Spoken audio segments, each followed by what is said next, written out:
இன்றைக்கு அநேகர் விசுவாசம் இல்லாமல் தன்னுடைய வாழ்நாளை கடத்தி கொண்டு போகிறார்கள்.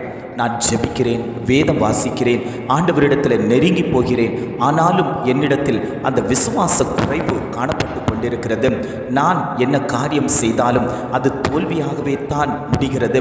என்னுடைய காரியத்தில் ஒரு ஜெயத்தை காண முடியவில்லை, என் பிள்ளையினுடைய காரியத்தில் ஜெயத்தை காண முடியவில்லை, தொழிலினுடைய காரியத்தில் ஜெயத்தை காண முடியவில்லை, ஊழியத்தில் ஒரு ஜெயத்தை காண முடியவில்லை. நான் ஜெபிக்கிறதை இயேசு கேட்கிறாரா?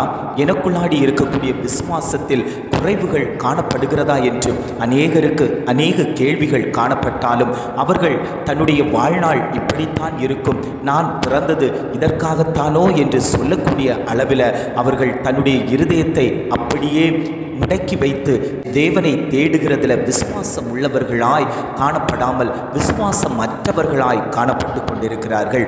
ஆண்டவர் சொல்லுகிறார், நீ விசுவாசித்தால் தேவனுடைய மகிமையை காண்பாய், உன் குடும்பத்தில் அந்த மகிமை காணப்படும், அற்புதங்களும் அடையாளங்களும் உன் குடும்பத்தில் சம்பவிக்கும் என்று ஆண்டவர் இன்றைய காலை பொழுதில் வாக்கு கொடுக்கிறார்.